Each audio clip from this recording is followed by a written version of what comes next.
just a moment. Welcome everybody. Today I'm wearing my green tie because you're going to have more of this, more of green left in your budget after this huge property tax cut that we're signing here today. Every Colorado homeowner will have their property tax rate go down. In addition to that, there's an even bigger property tax cut for commercial properties, because commercial properties in Colorado wind up paying somewhat unfairly a much higher rate. That's because of a formula that Colorado used to use that the voters finally revoked, but its legacy is still there. So your average commercial property will have their taxes go down by over $1,000 with this bill. Average homeowner, $275 decrease from property taxes. I want to salute the Republicans and Democrats in the legislature for their great work on this. What this does is, for non-residential commercial property, the assessment rate will go from 29% of the value to 27.9% of the value. So that is about a 10% decrease, about just over 1% gross, but that's about 10% reduction in the rate. And on residential property, it will be reduced to 6.765%. In addition, the first part of the value of the property will be exempted. So there'll be zero tax on the first $15,000 of value on your home. And there will be zero tax on the first $30,000 of your commercial property. This is really exciting. It's a great progress for the business community, for homeowners to fight rising costs. Many Coloradans across our state have experienced appreciation in their home. And that is a great thing if you're a homeowner, you're building wealth. But that good news is little consolation if you're a senior on a fixed income or if your raises haven't kept up with the increased cost of living. So what this bill does is it provides relief. I would also point out that due to legislation last year, anybody who experiences more than a 4% increase in their home property taxes can defer that increase and not pay it, and just add it to paper, pay it when they sell. So no Coloradan will have more than a 4% increase unless they want to pay that down ahead of time. But in addition, this will actually reduce the rate and exempt the first part of home value from property tax generation. I salute the bipartisan work of the legislature. This is over a $700 million property tax relief package. I would add that it's over 2 years, and we all know that there's hard work ahead to figure out the path forward for making sure that Colorado homeowners and businesses know that their property taxes will not substantially increase. We have some of the lowest property taxes on homeowners in the entire country. I think we're 49th lowest in the entire country. We're more in the middle of the pack for commercial. As I indicated, that we put more of the burden on commercial properties here as a result of Gallagher. And I joined, I think, Republicans, Democrats, the Business Coalition in supporting the repeal of Gallagher. The next step is to figure out what is that better replacement to it long term that will contain the growth of property taxes. I think we can do that. I know our thoughtful leaders in the legislature, in the business community, homeowners community, on the progressive side are really up for that challenge. But at the very least, we can make sure that for the next 2 years, we provide immediate relief, immediate money back for Coloradans, and help make sure that no one is priced out of the home that they lived in just because the value of that home has gone up. This is the first reduction in non-residential assessment rate for 40 years. That means for 40 years, the assessment rate has gone up and up for small businesses across our state. And now it is going down in a big way. That's real savings for every business, large and small. Holding on to more of the money they earn, being able to hire more employees, pay employees better, build for the future. I want to thank the business community, Denver Chamber, Colorado Concern, so many others, and of course our legislative champions. It's my honor to turn it over to the incoming chair of the JBC. Can I say that yet? The incoming chair of the Joint Budget Committee. Pending an election, I guess. Incoming chair, or hopefully with the election going. Anyway, he's the vice chair That's right. of the Joint Budget Committee, Chris Hansen. I forgot about the little thing called little election. Yeah, that's right.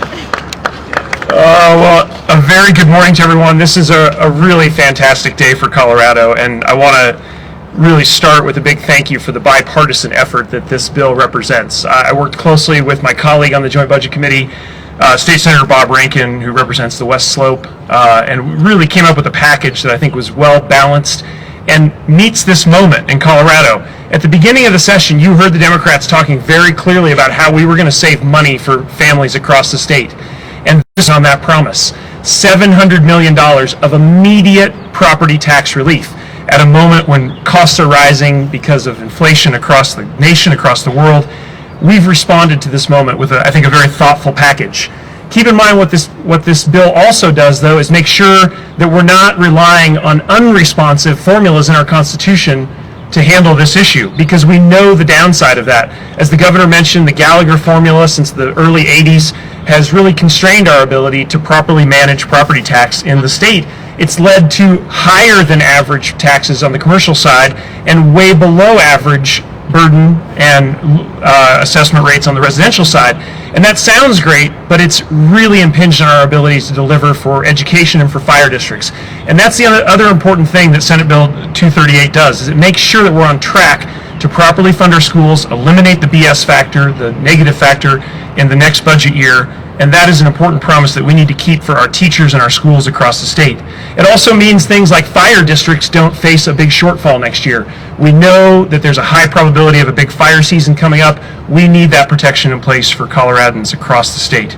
So this improves our competitiveness on the commercial side. This helps families make sure that they can handle the property tax on the residential side, and it delivers relief for the first time in many decades for business owners across the state.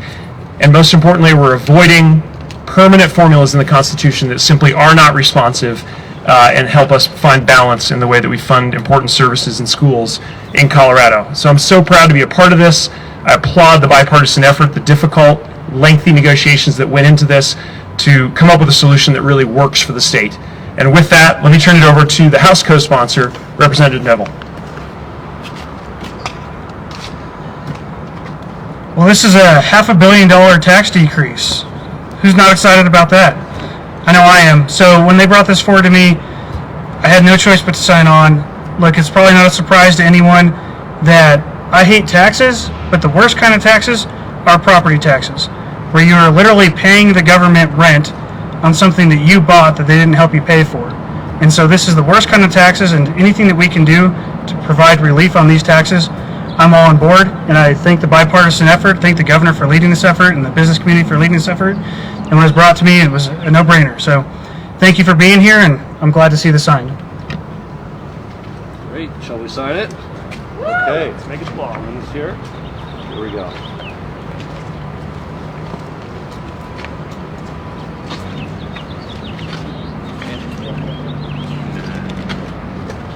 And it's official. All right. Property tax cuts for every homeowner. Congratulations. Congratulations. And where's Carrie? We have Carrie. Carrie. Congratulations. Now we'll do the assessment reform one. So along with cutting property taxes, there are improvements on how we do the assessment process around transparency, around appeals, around hearings, just to make sure that no one has to pay an unfairly high rate and that there is a recourse there. This bill will make sure that county assessors include an estimate of property taxes owed in the notice of valuation. We know that information is really power. Property owners will be able to get an estimate earlier. If it's wrong, they can contest it. This gives property owners time to appeal their values and lets them know they can still protest their values through the abatement process. This really, frankly, I think helps address and fixes some of the impacts from a bill that we signed a couple years ago that made sure we wanted to reduce frivolous appeals, because frivolous appeals added work and cost, ultimately reflected in the need to pay higher taxes but we also want to make sure that we're fair around transparency and appeals to property owners. So this bill, I think, strikes the right balance. I want to thank Representative Escar, Representative Neville, Senator Kolker, and Senator Rankin for their work on a better, more transparent process that gives property owners more rights. And I'll turn it over to Representative Neville. So this bill gives more power to our citizens to actually appeal their assessments that might have been wrongful. And again, a no-brainer when it was brought to me that I'm glad that this legislation was crafted and it was done in a bipartisan way. But I think it's something that we should do as a state, give more power to our citizens every step of the way we can. And again, I'm glad that it was done bipartisanly with the governor's support and with the support of Democrat and Republican legislators alike. Wait, let's make it official. Ready?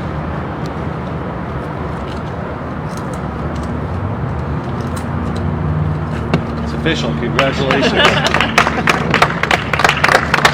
It's a great way to go out for you, isn't it? Huge deals on that. That's great.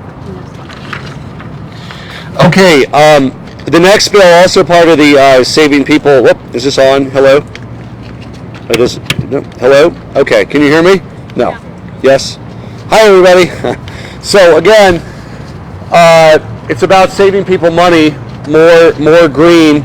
Colorado has lower costs for gas than most other states. We're at about $4.12 average. The average nationally is $4.34.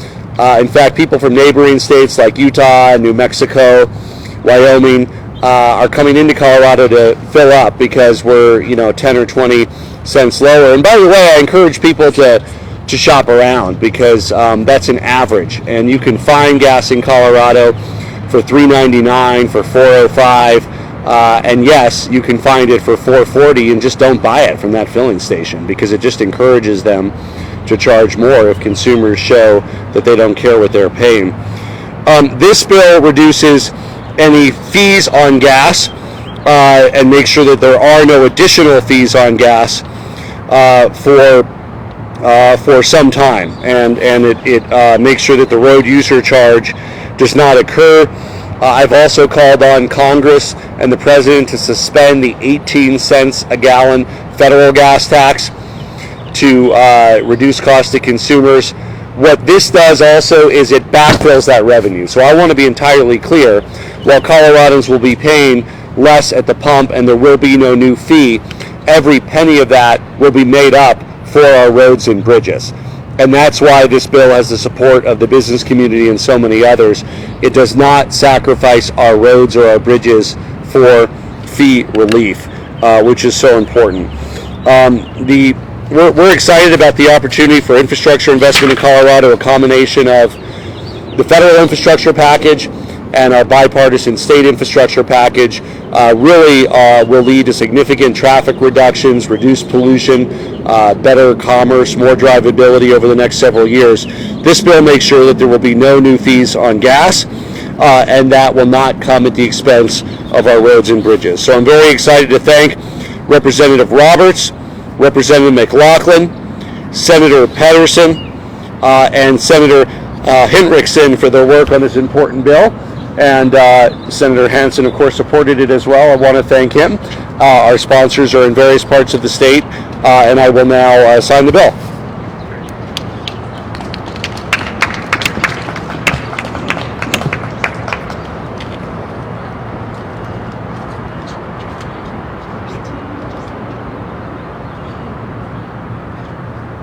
It's official, no new fees on gas. All right, every Coloradan will be able to hold on to a little more green. Lower property taxes, no new fees on gas, better way to appeal assessments, and a lot more is on the way, including rebates for every Coloradan. Thank you all for joining us.